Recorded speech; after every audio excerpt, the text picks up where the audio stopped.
Hi, I almost just fell over, sitting in a chair. This is how quarantine has gone for me so far. Alright, so today we're not doing any cooking, even though I'm sure that will be far more enjoyable than staring at my face. We will be talking about textiles. I'm going to break this into three videos. Three videos. So, three different videos. We're going to start with wovens, knits and non-wovens, and then fiber content. So what is fabric, or what is it what's the jargon in there? So let's take for an example, I've had this conversation with people and I love telling them how wrong they are. So let's take an example of silk chiffon. I love talking about this. I truly do. So silk chiffon, that's actually indicating two parts of fabric. That's talking about the fiber content, what it's made out of, and the weave, the chiffon. So people like to tack on extra things to it, but that's really what it's saying. So denim means cotton twill weaves, satin, silk material, satin, weave. So we're going to talk about the weaves, just weaves. There's different parts of what make up a textile structure, which would be weaves and knits and non-wovens, but we're just going to talk about weaves today. And I'm sure you'll love it. I'm also sure you're thinking to yourself, I don't care about that stuff. But, I mean, admittedly, you are wearing clothes every day. At least I hope you are. And you're sleeping in clothes. You're purchasing textiles all the time. It's one of the largest industries in this world. And it loves to exploit it.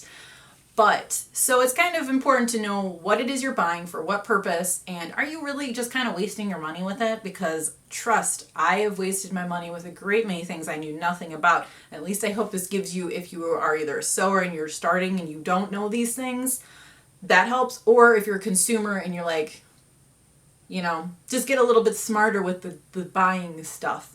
So we're going to start with the first kind of weave. We'll explain.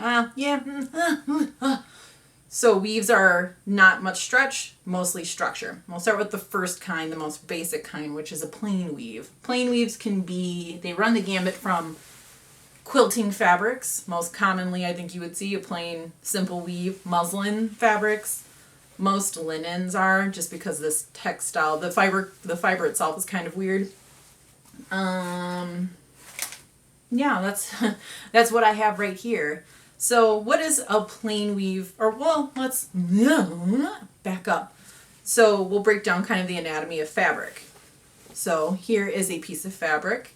You have, because my focus is here, you have a big piece of fabric. So the little fuzzy parts on the side is called the selvage. You're always going to base what you're working on when you're cutting out patterns and everything on this. Directionally, it's all based on the selvage. The fibers that are parallel to this one's perfect because you can kind of see through it. These are called the warp fabrics, or threads. Threads being yarns that are twisted and plied. They are the strongest, basically the base of the fabric. They are the strongest threads. They're the strong dudes. Crossed or horizontal to that, perpendicular to that, is the weft. You'll hear that again in knits, and it's a very different meaning in a way, but they are wefts. There's a little bit of stretch with a weft, so when you're making, you think about it, when you're making and wearing garments, you're breathing, your body's not contracting this way, it's contracting this way. So it kind of makes sense that there's stretch there. If directionally you were thinking also of stretch in fabrics, there is bias, which is 45 degrees to 90 degrees angled here. So under a microscope, or really under my expert crafting skills with very little construction paper, here is an example of plain weave. So we can say the red is... No, that's backwards. The black ones would be warp threads. Oh, I missed one. Anyways, focus on just this square here. The black ones are warp threads. The red ones are weft threads. So they kind of go alternately over and under warp and weft. Sometimes you'll see ones that are doubled over, Let's see if I can quickly do this. I'll just cut it. I mean, I can cut it out. Like 2 over, 2 under. Those are called basket weave threads, or basket weaves.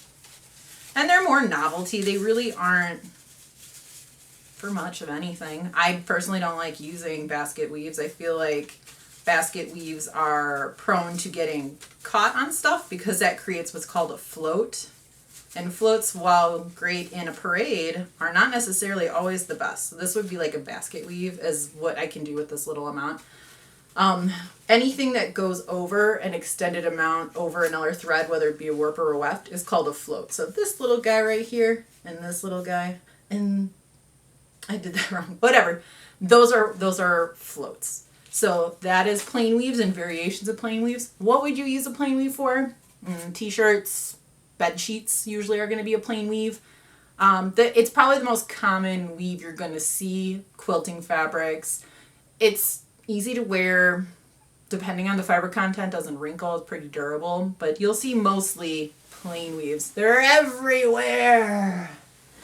Now on to twill. So one of the next evolutions, if you will, of a plain weave would be a twill weave. What are twill weaves? You're probably wearing them right now unless you're wearing sweatpants. And that would be denim. I have denim. You have denim. We all have denim. I would honestly say of wovens, this is probably the most popular woven that you'll see, at least worn and made, sold commercially. So denims. The difference between denims is instead of doing over-under and alternating over-unders, it is actually on an angle. So it becomes kind of a diagonal. So if you like take your fingernails and you scratch your jeans, if it's denim, some cheaper ones are plain weaves masquerading as denim, but you kind of hear a noise. That's because there are floats happening. This one is probably the best example because I only have so much construction paper, but you do see kind of this diagonal happening. So plain twills are 2 over, 2 under, and then it alternates to be 1 or like 2 under, 2 over, but they kind of move opposite. So they're not both always 2 over. Twills have a little bit more stretch than plain weaves, but most people kind of use it for the utilities. So thinking in terms of, like I said before, like denim. Denim isn't necessarily just twill. What it means is it's a cotton fiber that's dyed in a twill weave. If you take twill and you happen to invert it, you get a chevron. So you'll have what looks like V's going up and then another one going down. That's also a name for gabardine. That textile looks the same. So it can be turned and altered. If you do a couple turns of twill, you get houndstooth. Have you ever wondered why houndstooth, it's really popular right now, but it looks like this. What it is a couple turns of twill weaves to make that. Most good quality houndstooth, if you're paying more for it, it's woven in, it's not printed on. I've had plenty of printed on houndstooth, but it's not as in-depthly made as a woven one as it would be with any textile. So that would be twill weaves. Satin. Now, satin is in a way like twill in that it is an alternating weave. Most common, you'll probably see silk satin. It's a lovely textile, honestly. The reason it is shinier than, let's say, a silk chiffon, which I have one behind me, but something like a silk chiffon, besides that there is more dense fibers, it is also relying on multiple floats. So this is an example of a satin. So silk as a fiber itself is very smooth. It was made from boiling poor little silkworms, but it is like if you look at it microscopically, it's kind of more, it's not cylindrical necessarily, but it is a lot more flat surface. But also with satins, you have usually 3 floats over a weft under 3. So it kind of is more threads exposed. So that's kind of neat about it too. It does tend, because of that catch, so if you have like satin, it can snag because there's more threads that are a little bit more vulnerable since they're not tucked under anything. And it's a little bit stretchier. I would say like nominally. It's not terribly stretchy. It's more stretchy than a plain weave. If you happen to turn it to the side, you get sateen. Oh my God, mind blown. Sateens you don't often see as silks. I don't really know why. I usually see sateens as a cotton blend. Personally, one of my favorite fabrics to work with. It is stretchy. It's comfortable. It's made with cotton, which is like one of my favorite textile fibers to use. But instead of it being warps that are going, floats over warps, it's wefts. Now, satins, what are they good to make with, or what do you, what are easy things to make with satin, or when you're looking for good satins, what are you looking for? You're looking for high luster. You're looking for just fiber content in general is going to make a satin be an amazing piece to a garbage piece. I've spent over $50 a yard on Duchess satins because the fiber content was there and it was just enough dense made together threads that made it is night and day between crappy polyester satins and really good ones.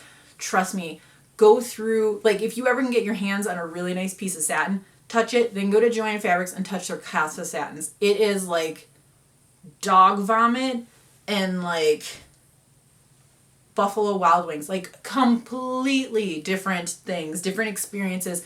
I always implore that you try to get the best quality, or try to at least touch and work with once the best quality. And if you're paying a lot of money for a prom dress and it's crappy polyester satin, look elsewhere.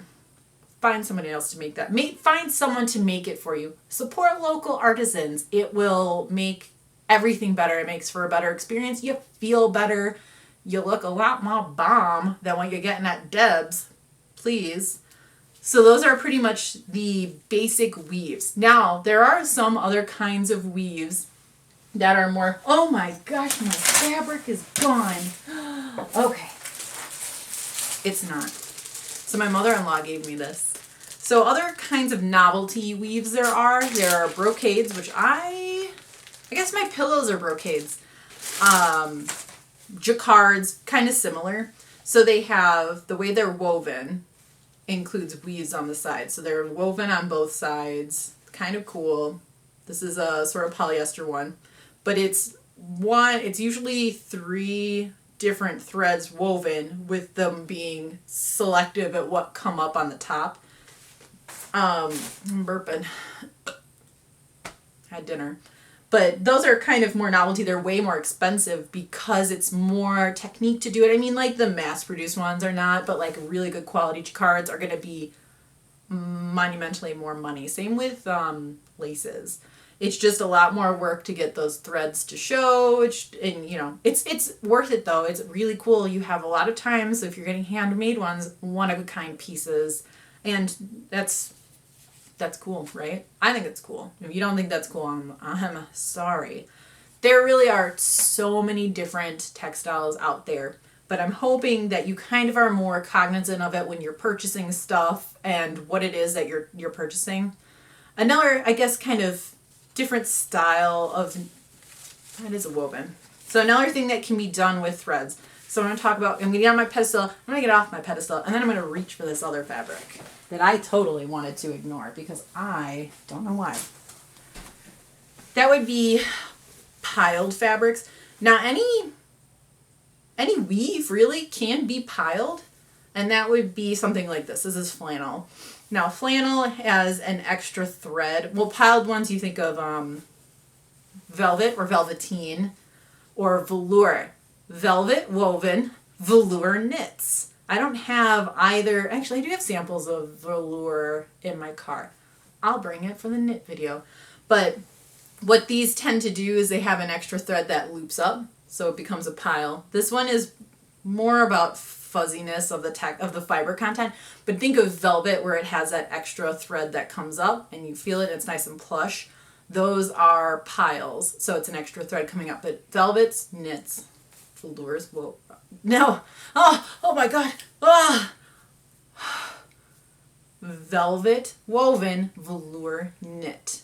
But yeah, those are other ones. There's so many all like different types of knits or oh my God, I can't get out of this.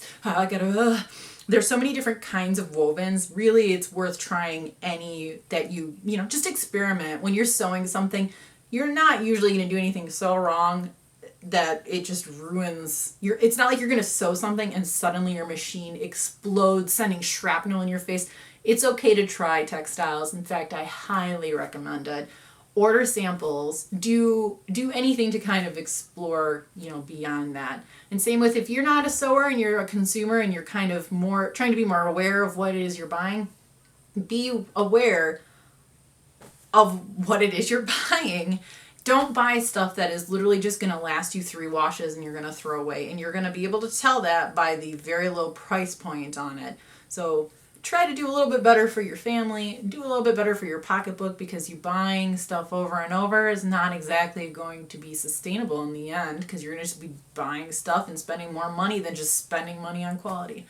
But I hope that I helped you sort of navigate the murky waters of weaves.